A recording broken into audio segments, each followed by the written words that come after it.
और जो संदेश आज आप सुन रहे हैं, हमने धरती में पहली बार प्रचार करने का आरंभ किया है। इससे हमने पहले कभी नहीं बोला है, इसलिए हम ऑनलाइन हैं।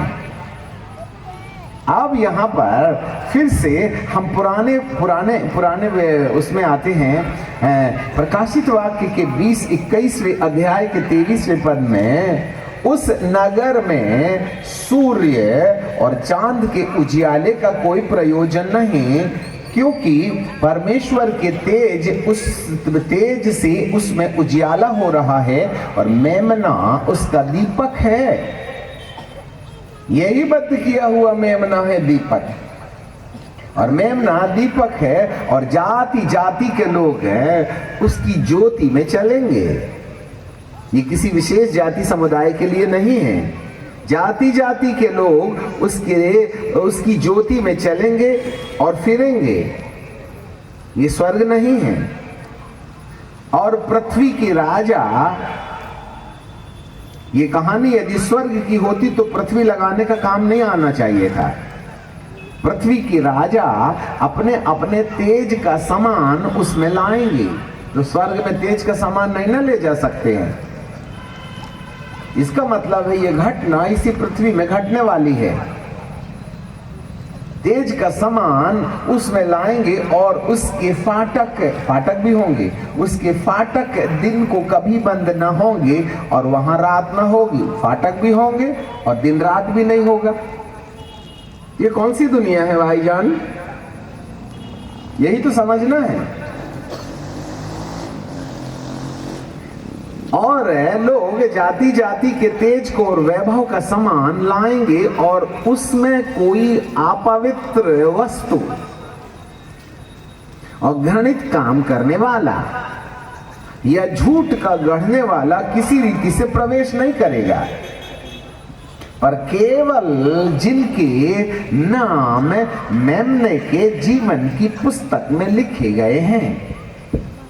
और भारी संख्या में लोग कलीसिया से केवल 2 काम के लिए जुड़े रहते हैं। एक तो कब्रिस्तान का इंतजाम होना चाहिए, और दूसरा बेटा बिटिया की शादी में समाज का पक्ष होना चाहिए। यदि कब्रिस्तान और विवाह की पद्धति समाज से हटा दी तो 90% कलीसिया के लोग गायब हो जाएंगे। लिख के रखना, क्योंकि उनका कोई काम ही नहीं है कलीसिया में। कलीसिया कोई कब्रिस्तान और विवाह के प्रोग्राम को स्थापित करने का कोई जरिया नहीं है, वरन एक ऐसी जगह है जहां पर परमेश्वर अपने लोगों से मिलता है। सबसे पहला चर्च था अदन का बगीचा, जिसमें 2 ही मेंबर थे और उसमें संडे स्कूल नहीं था, और उसमें एक ही पास्टर था। वो पास्टर स्वर्ग में रहता था और रोज शाम को चर्च लगता था, और स्वर्ग से क्वायर आती थी। ये क्या बजाएंगे? इतनी स्वीट मेलोडी बजाने वाले स्वर्गदूत पता नहीं कौन कौन से वाद्य लेकर के आते थे। और जब वो पास्टर अदन के बगीचे में आता था ना, तो बादल गरजने लगते थे, बिजली चमकने लगती थी। जरा पिक्चर बनाओ जो हम बोल रहे हैं। बादल गरजने लगते थे, बिजली चमकने लगती थी, अग्नि के भट्टे के समान लहलहाती हुई आग दिखाई देने लगती थी, और उस आग के बीच में मान लो सूरज से कई 100 गुना तेजोमय एक व्यक्ति के समान दिखाई देता था। धरती कांपने लगती थी। जो कुछ सिनाई के पहाड़ में हुआ था, कि नरसिंह शब्द सुनाई देने लगा, बादल गरजने लगे, बिजली चमकने लगी, धरती डोल गई, चट्टानें तिड़क गईं, और धुआं और काला बादल सिनाई के पहाड़ पर आ बैठा, और उसमें परमेश्वर पिता अपने आप को अग्नि में छुपा के रखे थे। ये तो सिनाई के पहाड़ का नजारा है। परंतु जब अदन के बगीचे में परमेश्वर आते थे तो वहां काले बादल और धुएं का कोई काम नहीं था। नरसिंहों का शब्द जरूर था, बादल की गरज और बिजली की चमक, आग की भट्टा और तेजों में रोशनी जो सिनाई के पहाड़ में अंधेरे में और काले बादलों में और धुएं में छुप गई थी, परंतु अदन के बगीचे में वो प्रत्यक्ष रीति से पूरे तेज के साथ आदम से मिलने आता था और उसकी कलीसिया हर शाम को लगती थी। सुन लेना, धरती का एक भी थियोलॉजियन आपको नहीं समझाएगा।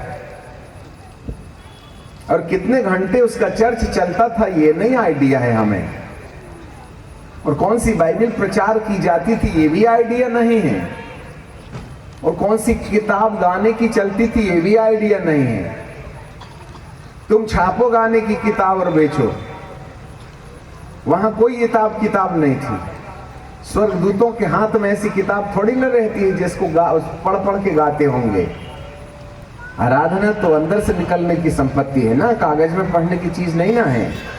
अपन मनोरंजन के लिए गाते रहे, परंतु अदन के बगीचे में मनोरंजन का काम ही नहीं था,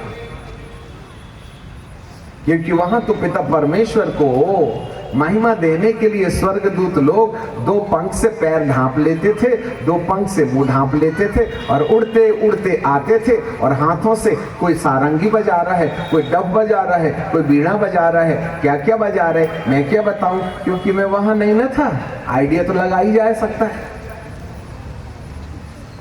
हालेलुया।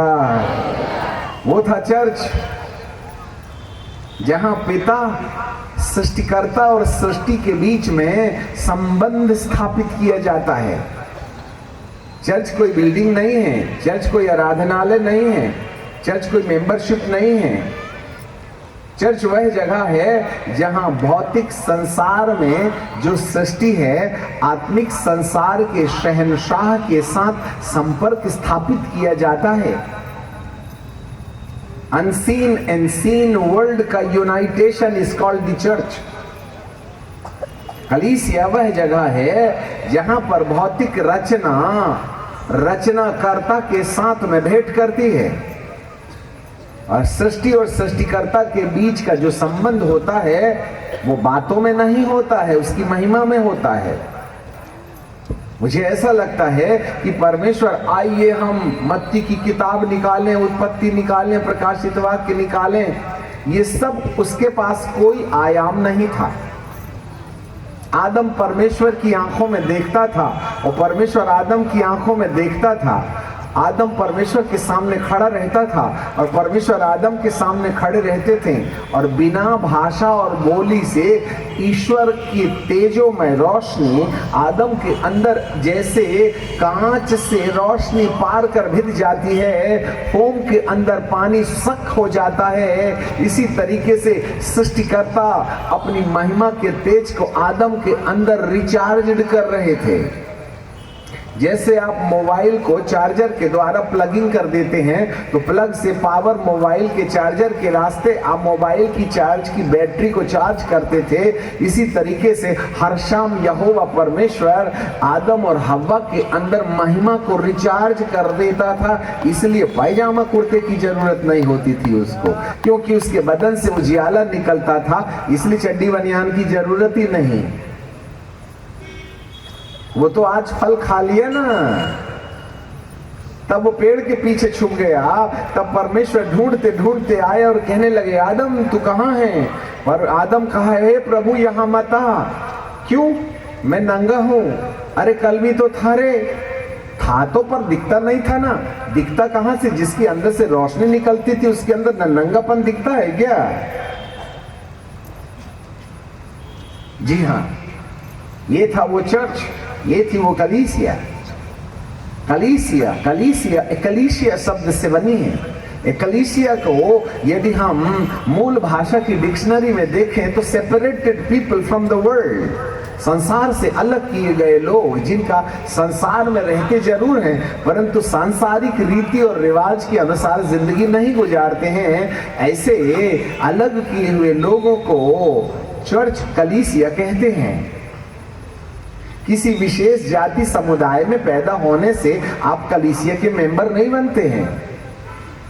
उसमें अलग किया जाने वाला प्रोसेस होना चाहिए। इसलिए जब पतरस ने 3000 लोगों को बपतिस्मा दिया तो उसने ये कहा था कि तुम अपने आप को टेढ़ी जाति से अलग रखो।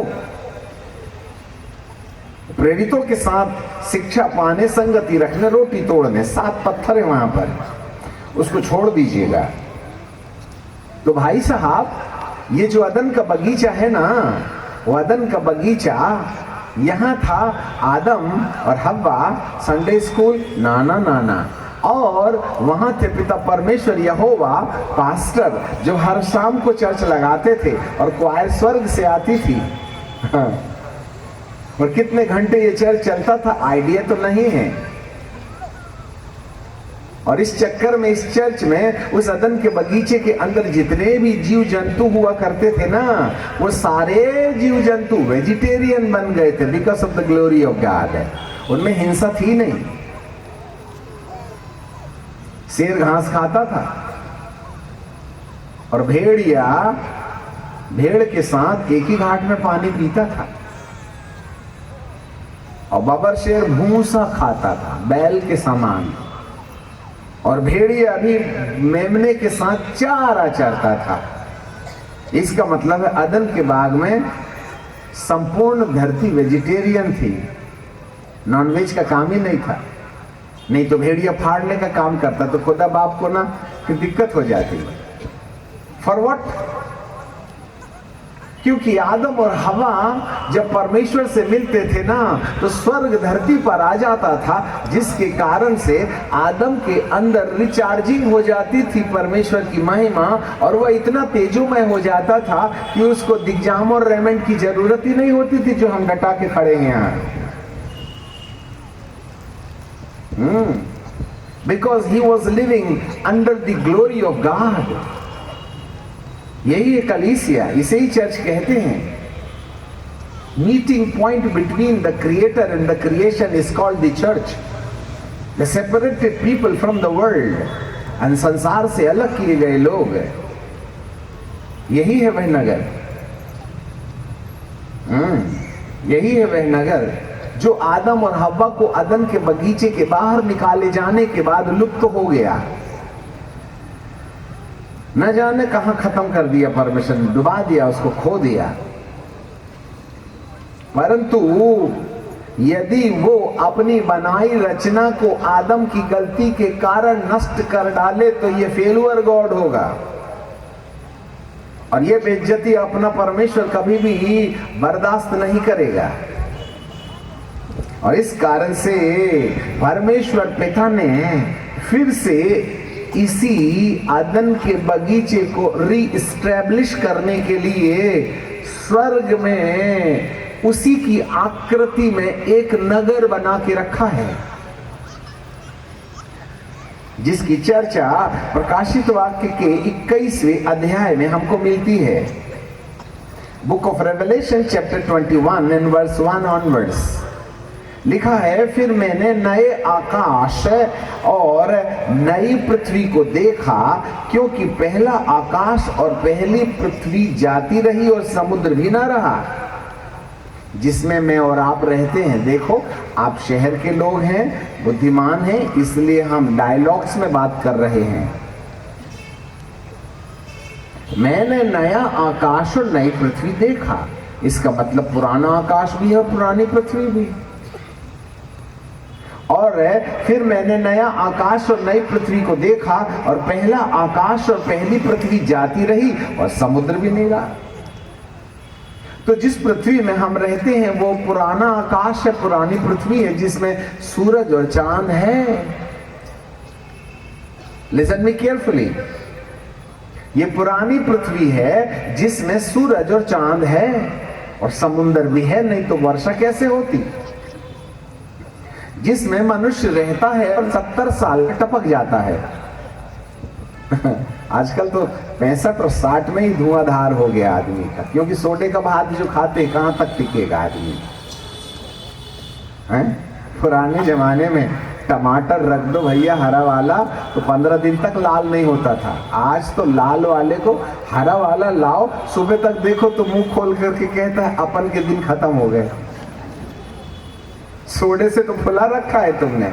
इतनी बड़ी लौकी को इंजेक्शन मार के सुबह तक इतना लंबा कर देते, तो मरोगे नहीं तो क्या करोगे। और वैसे ही अपन ने वैक्सीन लगा दिए, जिंदा रहने के लिए मौत को दावत दे दिए।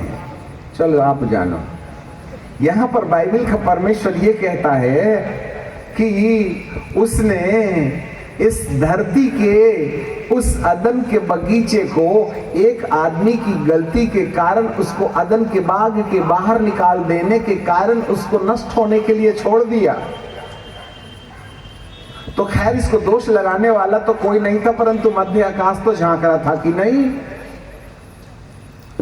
अरे रिक्रिएशन के पहले तो परमेश्वर ने 7 करोड़ साल पहले लूसीफर को करोड़ों आत्माओं के साथ तीसरे स्वर्ग से गिरा करके पृथ्वी पर पटका था, जिन्होंने डायनासोर की सृष्टि को माटी में मिला दिया और परमेश्वर ने पृथ्वी को पानी में डुबा दिया। तब तो वो मध्य आकाश में अपना शासन कर रहा था कि नहीं। वो तो देख रहा है परमेश्वर बनाया था बड़े शौक से अदन का बगीचा, देख तूने खुद ही नाश कर दिया। तो परमेश्वर को बड़ी बेइज्जती लग रही थी ना।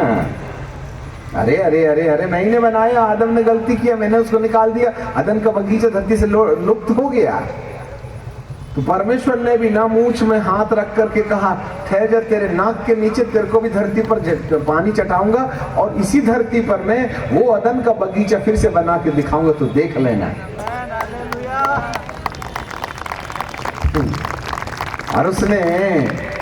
और उसने स्वर्ग में एक अदन का बगीचा बना लिया जिसका नाम है, आगे चलते हैं, प्रकाशित वाक्य 21 के 1 में, फिर मैंने नए आकाश और नई पृथ्वी को देखा और पहला आकाश और पहली पृथ्वी जाती रही और समुद्र भी न रहा। फिर मैंने पवित्र नगर नए यरूशलेम को स्वर्ग पर से परमेश्वर के पास से उतरते हुए देखा और वह दुल्हन के समान थी जो अपने पति के लिए श्रृंगार किए हुए हो। यह है न पवित्र नगर नया यरूशलेम, पवित्र नगर नया यरूशलेम।